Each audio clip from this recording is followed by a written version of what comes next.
If you're anything like me, you avoid seeing a doctor if at all possible. But when you do reluctantly drag yourself into the consulting room, you want answers now. Or maybe you've done your research online and you just need the doctor to confirm the diagnosis and hand over the pills. Our guest today is family GP and health blogger Preeya Alexander, and she doesn't necessarily think those expectations are realistic. This is Signs of the Times Radio with Kent Kingston.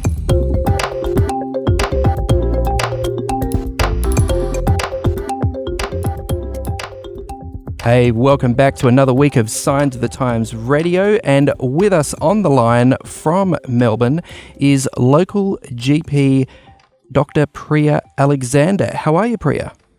I'm really good, thank you. That's excellent. I understand you're pretty busy there as a GP in a number of different locations, is that right? So I actually work at one location in Richmond, but I also teach training GPs. So I work in Hawthorn training GPs and teaching them about, the kind of guidelines and what's happening in medicine. Wow, okay. And you're also a blogger. You have a blog called the Wholesome Doctor. I mean, that's very enthusiastic praise of yourself. Yeah, well, it's a bit of an outlet. So I've always enjoyed kind of public speaking, and I quite enjoy, writing on medical topics for people who aren't medical. So yeah, it's a bit of fun. I get to do some stuff in the media like this and go on TV sometimes, and most importantly, get people kind of passionate and talking about their own health. So quite enjoy it. Yeah, no, fair enough. I mean, your blog is really interesting in terms of the, the diversity of the topics that you cover. I mean, the sorts of things you would expect there, let's talk about, health issues and things like that. But you've also got recipes, and you've even got like commentary on the way that doctors are trained and the sort of conditions that they work under. I mean, that's an issue right now. I think in New Zealand, the junior doctors are currently on a strike there. Oh, I didn't know that. Well, there you go. That kind of thing probably needs to happen in Australia at some point. But yes, I do a range of topics. I live with, my husband is a training plastic surgeon who's about to finish. So, we're living through a lot of the stuff that the media are talking about. So, I wrote that piece. I was quite passionate about it, and he actually helped me with it. But, I do recipes, and I'm quite passionate, Kent, about people getting the 5 serves of veggies a day, the 2 serves of fruit, ideally 30 minutes of exercise a day, just the little stuff that can make a really huge difference to your health. Yeah, sure. I mean, you say on your blog there that you are passionate about all things preventive health, and I guess eating well is a part of that. Where else does preventive take us? So, it's about the kind of 30 minutes of exercise, ideally most days a week, which is really good for cancer prevention, even depression prevention, and for heart health. But there's even things like vaccinations, which I talk a lot about, and that's, very big in the preventative health space, which is, preventing illnesses like measles, keeping, illnesses like smallpox eradicated, ideally. So, preventative health is a huge, huge area of medicine. It goes into all sorts of different areas. But, it gives me a lot to talk about, I have to say. But relatively underfunded, I understand, when it comes to, public health initiatives, preventative health sort of thing. Yeah. In terms of the budgets that are allocated to it, it's apparently quite small. Is that your understanding? It is, yeah, and certainly that's being discussed at the moment in the budget that was just released by the current government. That they're trying to put more initiatives in place like promoting heart health and preventative health in the heart arena, because that's, a huge killer in Australia of both men and women. Yeah. And so, you're right, it is probably underfunded at the moment, and there need to be more kind of clever initiatives. I guess the thing is, and I don't want to be a whinger, but there's a lot to do in a GP consult. And so, whilst I'm treating someone's, cold or cough or, mental health issues, to try and think about heart health and all the other stuff is really, really tricky. So I think we need to kind of, find ways to give the GP time and put more funding in so that other people can kind of help in the preventative health space. Yeah, sure. And I guess as a GP, you're there at the front line of, of our health system's medical response. What sort of range or mix of issues and diseases do people bring to you? Like, are there sort of trends that you see and trends that are developing over time, perhaps? Look, I think, I guess my story to explain this is I actually did some specialty training, some physician's training once I left my hospital years. So I thought I was going to be a geriatrician or a rheumatologist. Yep. I actually, I say saw the light. I didn't want to be kind of put into a box. I wanted to see a little bit of everything. I didn't want to never see children again. And so I went into general practice. And I have to say the most rewarding part of it is exactly what you said, which is being on the front line, but the variety. Like I will see Kent in a single day. On Monday I was in the clinic. I'll see anxious patients, depressed patients. I have my patient who's on fertility treatment who's just received a positive pregnancy test. I've got a woman who is pregnant who's got, a likely pneumonia. What else did I see? Children with behavioural issues, children who are wetting the bed, the common coughs and colds and flu vaccines, everything. It's just, and probably treating, like what you're asking, is a lot of mental health, more mental health. Really? Okay. But is Yes. that related to lifestyle? Where's that coming from, that trend, do you think? I think probably people are more willing to talk about it. Okay. And I think, on the website where I work, I have put that I'm very interested in mental health because I am and I'm passionate about it. And so I will get people who, see that and people who people kind of look at them and go, oh, there would be nothing wrong there. And these people are battling, significant anxiety and not sleeping at night. So I think people are more comfortable. And I really do think that the campaigns on mental health, Movember, lots of campaigns that exist to kind of get people to talk are working, I think. Okay. I really do. Okay, Yeah. so I guess what you're saying is that this issue has perhaps been there for a long time, but because of increasing awareness, people are actually now coming out of the woodwork and are more willing to talk about it than perhaps they were before. I think so, and I think that's wonderful because I think the more people that talk about it and talk about it outside of the consulting room and share their story, the more we're going to break down the stigma. Yeah, yeah. And I noticed another thing, Preeya, that in your blog and, whenever you write and even as you've been talking to us, you're quite happy to, mention your family, mention your kids, mention your husband and this sort of thing. I guess for some people, they would be very clear about, maintaining their professional boundaries. This is my professional life. This is my personal life. But you seem to see value in being a little bit vulnerable, a little bit open. How do you decide, how to do that and what's appropriate? So that's been something that I still talk about and think about a lot. I talk about it with my husband a lot. I do believe, though, that when I sit in the consulting room and say to someone, maybe your veggie intake's not what it should be. Is there any way we can get veggies into your diet? Or, you're not doing enough exercise at the moment. Is there any way that we can kind of, get you moving a bit more?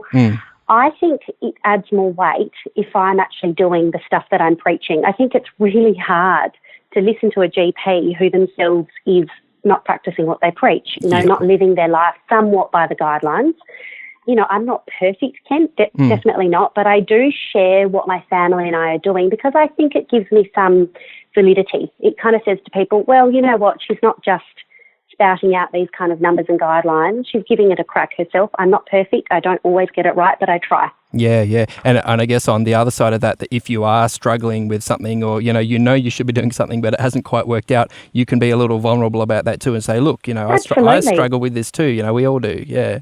Yeah, absolutely. And I think the commonest thing is, there are so many guidelines for parents now. I don't know if you're a parent, but, the World Health Organization just came out and said, about screen time for children and no more than an hour a day. Yeah. And I shared that on my social media and I said, look, it's hard. We don't get it right every single day, but, these are the guidelines. I don't get it right 100% of the time, but we try. Yeah, but it's saying to people, you don't have to tick the box every single time. Mm-hmm. Yeah, I think I saw some mentions of that report. It said things like, kids at around sort of the 2 or 3 years old age should be having 3 hours of vigorous exercise every day. Yes. And I was thinking, wow, our lifestyles have become really quite sedentary. The fact that we can look at that statistic and go, goodness me, where would I find the time to, let my kid run around vigorously for that long every day? I think parents feel pressured by it because you see that and you go, holy moly, what am I meant to be doing with my child? But really we're talking about, getting your kids dancing and putting some music on and taking them to the park and, just not flicking on a screen all the time. You might need to sometimes. I'm a parent, sometimes I have to have 20 minutes of sanity, but I kind of, I have the ways that I work it in. I have limited screen time it's rare. There's no iPad use in the house. I just try and make some rules to make it easier for myself. Yeah, fair enough. Yeah, we used to call the television the third parent when our kids were little. I love it. It's just sometimes I just turn on the third parent. I can't deal with them anymore. Every parent needs a bit of sanity. Every parent. Yeah. Wow. Now you wrote an article on your blog which we adapted for our magazine, and it's out in this month's the May edition of Signs of the Times magazine. And you spend a fair bit of time in that article basically explaining, hey, doctors are human, because it seems that sometimes, people have unrealistic expectations of what it means to be a doctor, and the medical facts you should always have at the tip of your tongue and that sort of thing. How has that changed over the years, and what are you doing to sort of, I guess, teach your patients, hey, I have some expertise, but doctors are human too. Let's work through this together. Well, I think it's a bit up to the doctor because, you have your regular patients who see you, and my patients definitely know that I'm honest when I don't have an answer. And so I certainly don't portray to them that I am a magician, that I can fix everything, that I can tell them what their gut ache or headache is. And I think being honest with patients and saying, look, and I literally did this the other day in the clinic to a patient with a headache. I said, look, I don't think it's anything nasty. I've checked your blood pressure, I've looked in your eyes, I've, done all the examination. I don't think it's nasty. I can't tell you exactly what it is, but let's try this, this and this and get back together in 2 weeks. And my patients are quite content with that because they know that I've excluded the nasty, so that they're quite comfortable. But I think it's a big part of it lies on the doctor, Kent, which is you've got to be honest with your patients. We don't have all the answers. I can't remember every single drug dose. That's just impossible. So I do end up looking at guidelines, and I tell my patients, I'm just going to check the guidelines, and I show it to them as well. I involve the patient in it, which makes it a bit easier because they can see what I'm doing. We're not actually Googling is the main thing. Yeah, I definitely want to talk about that. But before we go there, I guess there is also some patient ignorance just when it comes to what is involved with medical procedures and medical tests. I mean, I think, for example, if I give a blood test or a urine test, to my to the pathology, on the at the request of my GP, I will sort of then expect that when the result comes back, like it'll say what's wrong, and when 2 weeks later they say, well, I need to send you for another blood test, you're like, well, didn't you just do one? Like, how can you not know the answer to that question? And it seems like when a urine test or a blood test is done, they're not actually testing for everything possible in the universe. They're only testing for one specific question that the GP has asked them to test. I mean, you know what I mean? Absolutely. And I think, you're absolutely right. And I guess that's good medicine. So, if your GP does send you for just a specific set of tests as opposed to absolutely everything, then they're practicing good medicine. Because what we know is if we do every single test from the beginning, which is impossible, there's millions of tests, but if we did, we end up finding what we call incidentalomas, which are these things in medicine that, you find one value 2 out of the normal range, which you're forced to act upon as the doctor because you found it. And it actually would have caused the patient no harm, and they end up going down this path of investigation for no reason. So we do try to do targeted testing. But, yeah, I can imagine it's frustrating for the patient. I hadn't thought of that, where they go, but I thought you've already done that. Yep. So, yeah, we try to do targeted testing. Yeah. Okay. I mean, look, obviously, human beings, while, we all have, 2 arms, 2 legs and a head, so, sort of thing, it seems that different diseases or different conditions actually present differently with different people. Do you find that there's this wide sort of, disparity in how, when you're trying to diagnose someone, it might look quite different in one person to another? And is that a challenge? Absolutely. It's a big challenge. And I think the biggest challenge is everyone, some people in particular have a really kind of big, the way they perceive their illness, I guess. So some people will perceive irritable bowel syndrome as anxiety. Some people will perceive it as something being really wrong in their tummy, and they'll describe the worst pain they've ever had. Some people will just describe some mild symptoms, and you go, that sounds like IBS, but the other 2 don't.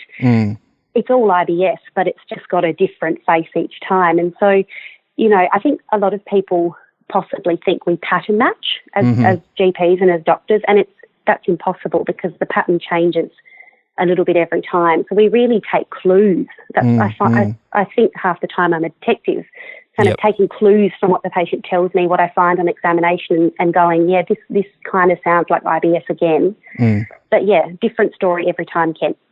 Wow. Okay. Now, look, this is probably my jealousy talking, because, I was more of an English history guy, at high school, and, studied in the humanities. But then you have your sort of maths and science nerds. And it seems that is it correct to believe that the people who are good at science in school and are often the ones who end up studying medicine, because obviously it's similar sort of content. And I guess what worries me is at the end of that process, the maths and science nerds are perhaps not the people with the best people skills and the best bedside manner. Is that an issue in medicine, and is it something that's being addressed? So I was like you, Kent. So I did do biology and physics and maths, but I did history and English. I loved the humanities. And I think there is a lot of work being done, both, trying to choose the right people to enter medicine, but also choosing the right people to enter general practice, which we by far and away take the most training doctors. There's a lot of work being done to try and pick people who have the people skills, communication skills, who have empathy, which is something that's very hard to teach. Yeah. We're trying to choose those people because they're a good fit for medicine, but, it has to be slightly marks driven. That's the reality. Like, you've got to have some sort of TER cutoff or whatever it's called now. So, yeah, I think I agree with you that having just simply the brightest people in science and maths don't make the best doctors, but there's certainly work being done in that space. But they make good surgeons, don't they? Because the patient, the patient's unconscious, so it doesn't matter what the bedside manner's like. They do a fair bit of talking, actually. I've seen him, and I'm shocked. You're right. Half the time they're talking.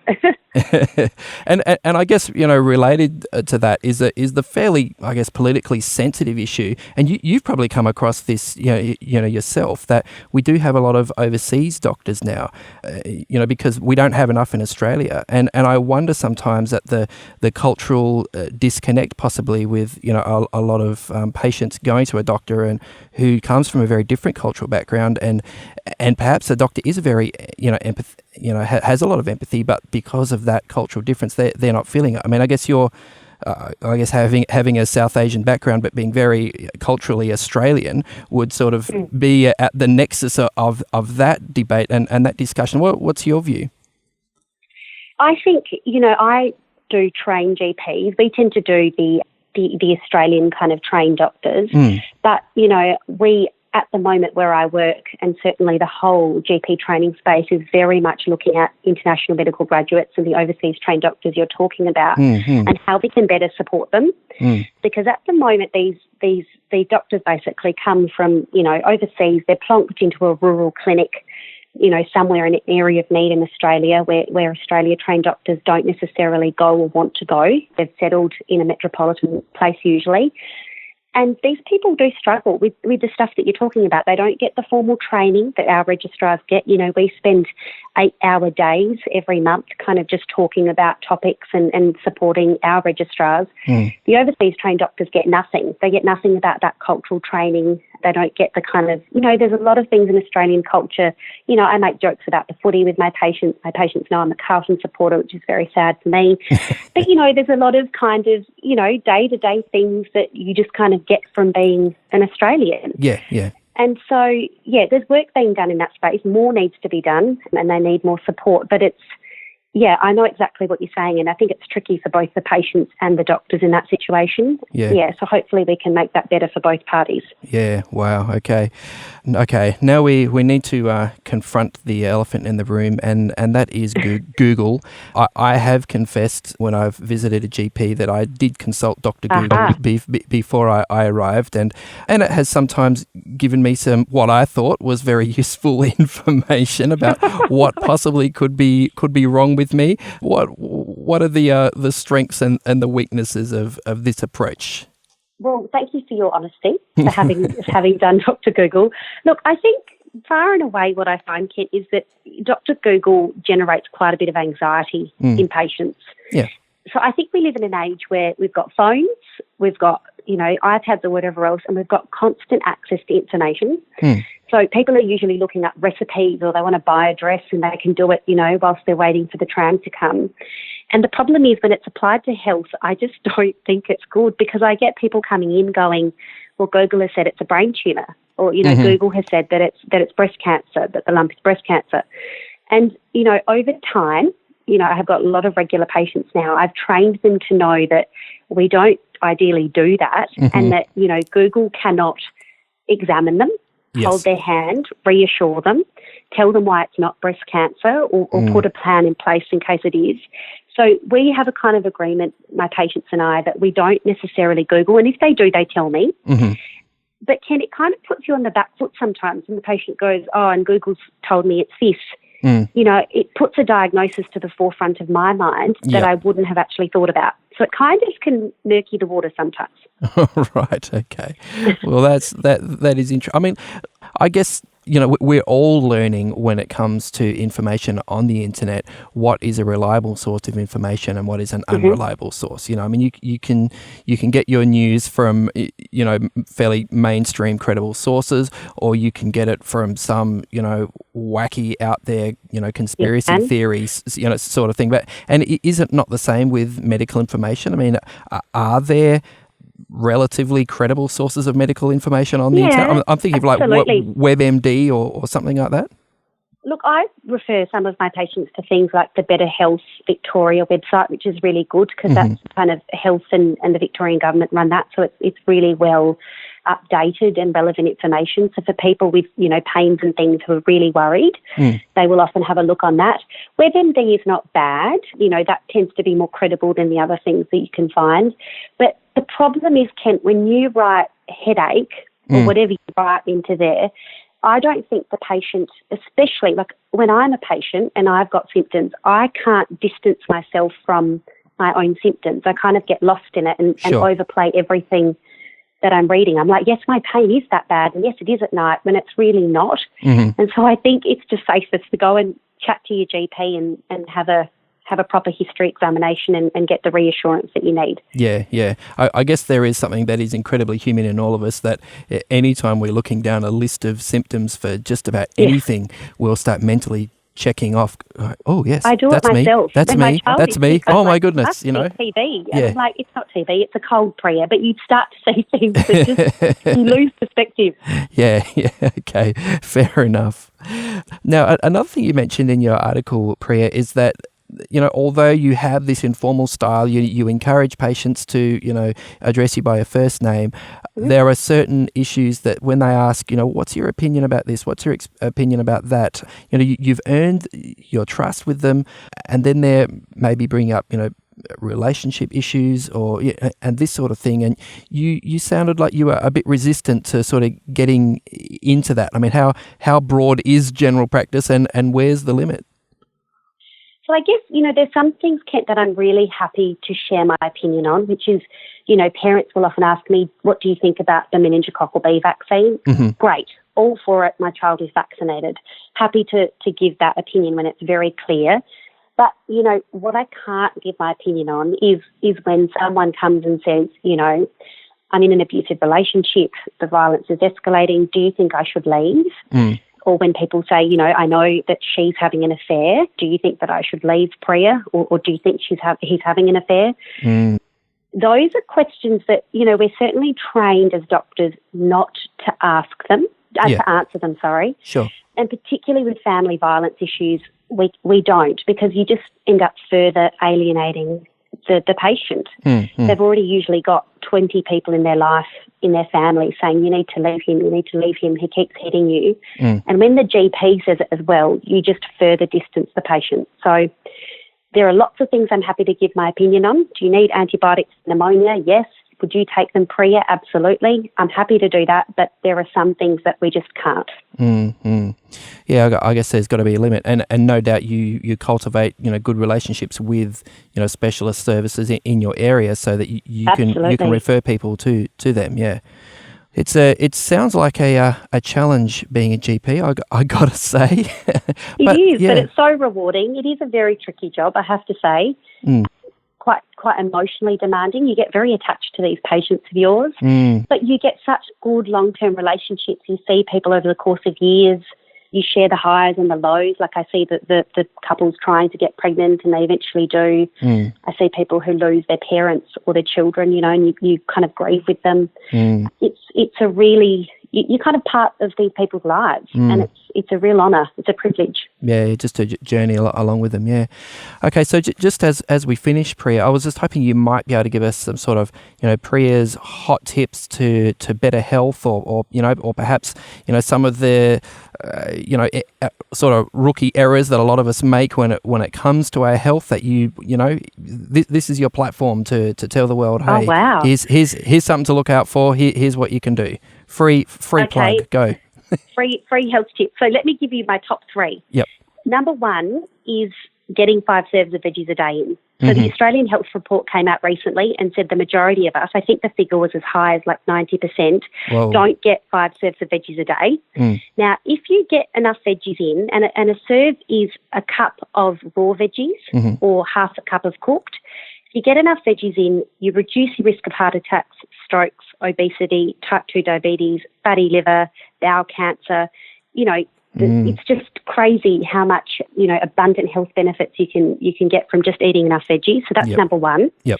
Number 2 would be exercise. So anyone listening, if you've made those excuses today that you're too tired or you can't fit it in or it's too cold, I'm going to challenge that and say all you need is 30 minutes most days. And if you can get in 30 minutes most days, again, you're reducing your risk of chronic disease, of cancers like bowel cancer and breast again, and you're preventing depression. And even if you have depression or anxiety, evidence tells us that exercise is a form of treatment for both. So exercise is absolutely key. And number 3 would be mental health. And I think we ignore it. And I think you need to just ask yourself the question sometimes, am I okay? Don't wait for someone else to ask you. And if you're not, I think you need to have a low threshold to go and speak to your GP. And it's not that we're going to shove drugs at you or try and send you off to a psychiatrist or even a psychologist, but just to have someone to talk to can just put a halt on things. So those would be my top tips.